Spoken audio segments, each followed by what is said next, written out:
वर्ष 1707। औरंगजेब का 88 वर्ष की आयु में महाराष्ट्र के भिंगार में स्थित अपने सैन्य शिविर में निधन हो गया। अपनी मृत्यु से कुछ दिन पहले औरंगजेब ने अपने बेटे से कहा, मैं अकेला आया था और एक अजनबी की तरह ही जा रहा हूं। मुझे नहीं पता मैं कौन हूं और ना ही ये कि मैं क्या करता रहा हूं। कहानी में आगे हमें समझ आएगा कि औरंगजेब ने यह बात क्यों कही थी। वर्ष 1707 में मुगल साम्राज्य अपने नक्शे के सबसे बड़े आकार में खड़ा है। उत्तर में काबुल, दक्षिण में तंजावुर। इतिहास कहता है ये उसका स्वर्णिम क्षण था, लेकिन सच यही वो क्षण था जब पतन शुरू हो चुका था, क्योंकि साम्राज्य केवल हार से नहीं गिरते, वे अपनी सबसे बड़ी जीत की कीमत से भी गिरते हैं, और मुगलों ने वो कीमत चुका दी थी। लेकिन कैसे? दोस्तों, चलिए देखते हैं मुगलों का धीमा पतन, मराठों का उभार और एक व्यापारी की खामोश चढ़ाई जो आगे चलकर भारत की स्थिति बदलने वाला था। लगभग 50 साल पहले वर्ष 1658 उत्तराधिकार के लिए कई खूनी युद्ध लड़े गए। परिणाम, अपने 3 भाइयों की हत्या करने और अपने पिता को कैद करने के बाद औरंगजेब ने स्वयं को सम्राट घोषित कर दिया। उनका लक्ष्य साफ था, साम्राज्य को सीमाओं तक फैलाना। दक्कन के साम्राज्यों के विरुद्ध अभियान चलाया गया। बीजापुर, गोलकोंडा, 1687 तक दोनों सल्तनतें मुगल झंडे के नीचे थीं। नक्शा चमक रहा था, लेकिन एक समस्या थी। नक्शे की चमक खजाने की हकीकत छिपा रही थी। दक्कन का युद्ध एक अभियान नहीं था, वो 26 साल की थकावट था। 26 साल, लगातार सेना, लगातार रसद, लगातार भुगतान, हर साल लाखों की लागत, हर साल नई बगावतें। और सबसे खतरनाक बात, जितना मुगल सीख रहे थे उतना ही उनके दुश्मन भी सीख रहे थे, और यहीं से खेल बदलता है। मुगल सेना भारी थी, घुड़सवार, तोपें, हाथी, लेकिन दक्कन में युद्ध मैदानों में नहीं लड़ा जा रहा था। मराठा युद्ध अलग था, तेज, छाया की तरह, अचानक वार और फिर गायब। छत्रपति शिवाजी महाराज ने सिद्धांत बना दिया, सीधे मत लड़ो, थकाओ। रसद लाइनों पर हमला, छोटे किले, स्थानीय समर्थन। यह क्षेत्र का युद्ध नहीं था, यह समय का युद्ध था। मुगल हर किला जीत सकते थे, लेकिन वे मराठों को खत्म नहीं कर पा रहे थे। वर्ष 1680 में छत्रपति शिवाजी महाराज का मात्र 50 वर्ष की आयु में अचानक निधन हो गया। दिल्ली को लगा खेल खत्म, लेकिन खेल अभी शुरू हुआ था। संभाजी, राजाराम, ताराबाई, नेतृत्व बदला, रणनीति नहीं। मराठा शक्ति टूटी नहीं, वो फैल गई। और मुगल, वे एक ऐसे दलदल में उतर चुके थे जिसका तल दिखता नहीं था, लेकिन असली झटका अभी बाकी था। औरंगजेब की मृत्यु के समय साम्राज्य विशाल था, लेकिन केंद्र चला गया, और जब केंद्र जाता है तो साम्राज्य खड़ा नहीं रहता, वो हिलता है। उत्तराधिकार युद्ध फिर शुरू।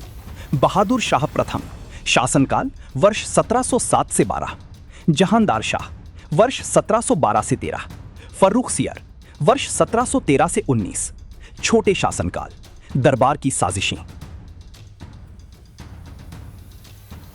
दिल्ली का तख्त अब स्थिर नहीं था।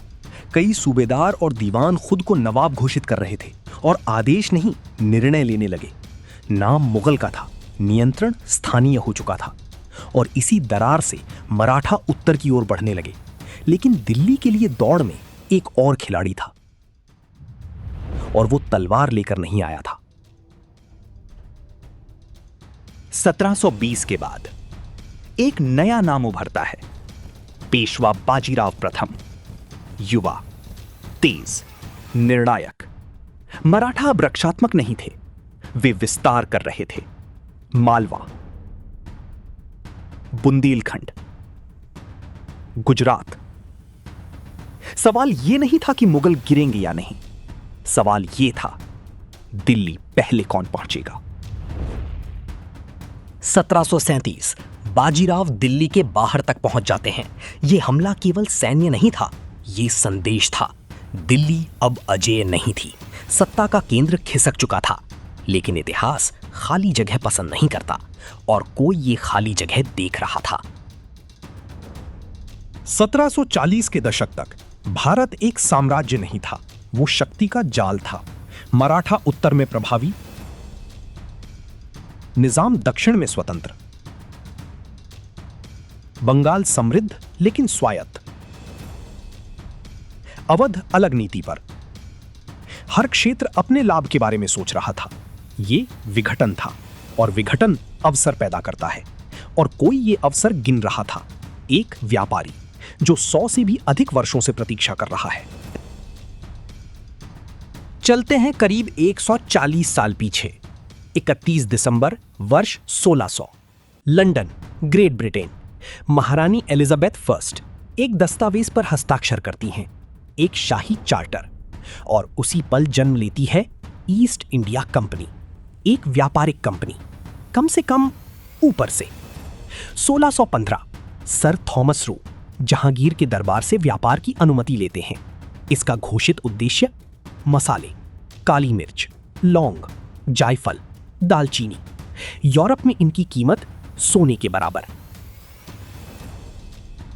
लेकिन असली लक्ष्य इंडोनेशिया का मसाला व्यापार, जहां पहले से राज कर रहे थे पुर्तगाली और डच।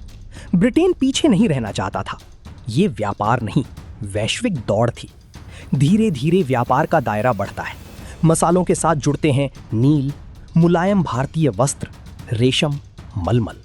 यूरोप इन कपड़ों पर फिदा हो जाता है। सूरत, मद्रास, कलकत्ता ट्रेडिंग पॉइंट्स बनते हैं।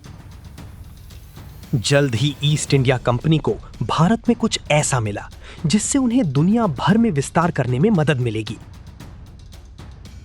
गंगा का मैदान, बिहार, बंगाल, साधारण दिखने वाली मिट्टी, लेकिन इसमें छिपा था बारूद का भविष्य। यहीं प्रचुर मात्रा में मिलता था शोरा, सॉल्टपीटर, बारूद का सबसे अहम घटक। 17वीं सदी के भारतीय साम्राज्य पहले से इसका इस्तेमाल कर रहे थे, तोपों और मैचलॉक बंदूकों में, युद्धों में।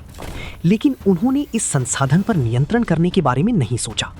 जल्द ही ईस्ट इंडिया कंपनी ने बिहार और बंगाल में शोरे का बड़े पैमाने पर निष्कर्षण शुरू कर दिया। किसी ने रोका नहीं। भारतीय शोरे से बना बारूद यूरोप पहुंचा।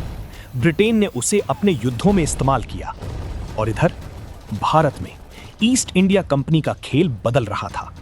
व्यवसाय शुरू होने के लगभग 100 साल बाद मुगल सम्राट फर्रुखसियर शासनकाल 1713 से 1719, वर्ष 1717 में एक फरमान जारी करते हैं, फर्रुखसियर फरमान। कागज पर यह सिर्फ व्यापार की अनुमति थी, लेकिन असल में यह शक्ति का दरवाजा था। कंपनी को मिलती है बंगाल, बिहार और उड़ीसा में शुल्क मुक्त व्यापार की छूट, दस्तक का अधिकार, और यह सब केवल 3000 रुपए के वार्षिक भुगतान के बदले। ये था स्थानीय प्रशासन को दरकिनार करने की ताकत। अब कंपनी सिर्फ व्यापारी नहीं रही, वो नियमों के बाहर खड़ी एक समानांतर शक्ति बन चुकी थी। जहां बाकी भारतीय व्यापारी कर देते थे, कंपनी कर नहीं देती थी। जहां नवाब रोकना चाहते थे, वहां फरमान रास्ता खोल देता था। और यहीं से शुरू हुआ संतुलन का असली टूटना। कागज पर मिली ये छूट जल्द ही मैदान में ताकत बनने वाली थी। और याद रखिए, वही बारूद जो यूरोप में गूंजा था, वो एक दिन भारत में भी गूंजेगा, भारतीयों के खिलाफ। ईस्ट इंडिया कंपनी का हिंदुस्तान में फैलता हुआ ये बेहिसाब मुनाफा अब सिर्फ व्यापार नहीं रहा था। इसे बचाने के लिए ताकत चाहिए थी, और उस ताकत को चाहिए थी सुरक्षा। लेकिन सुरक्षा सिर्फ तलवार से नहीं मिलती, उसके लिए चाहिए था राजनीतिक प्रभाव। 18वीं सदी का भारत अब प्रभाव के लिए खुला था। मुगल प्रतीक बन चुके थे, मराठा व्यस्त थे, नवाब स्वतंत्र थे, और कंपनी वो सीख रही थी। स्थानीय राजनीति, दरबारी रिश्वत, सैन्य अनुशासन। एक व्यापारी धीरे धीरे खिलाड़ी बन रहा था, और अब बस एक चिंगारी चाहिए थी। अपने अंतिम दिनों में औरंगजेब समझ चुके थे, दक्कन उनकी सबसे बड़ी जीत नहीं, सबसे बड़ी भूल थी, और उन्होंने ये बात स्वीकार भी की थी। दक्कन की विजय से शुरू हुआ खर्च का दबाव, दबाव से कमजोरी, कमजोरी से विघटन, और विघटन से अवसर। कुछ ही वर्षों बाद बंगाल की धरती पर एक टकराव होने वाला था, नाम प्लासी। लेकिन ईस्ट इंडिया कंपनी के लिए प्लासी एक दिन में नहीं हुआ।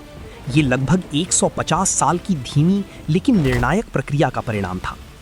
मुगल साम्राज्य तलवार से नहीं गिरा, वो थकान से गिरा, वो विस्तार से गिरा।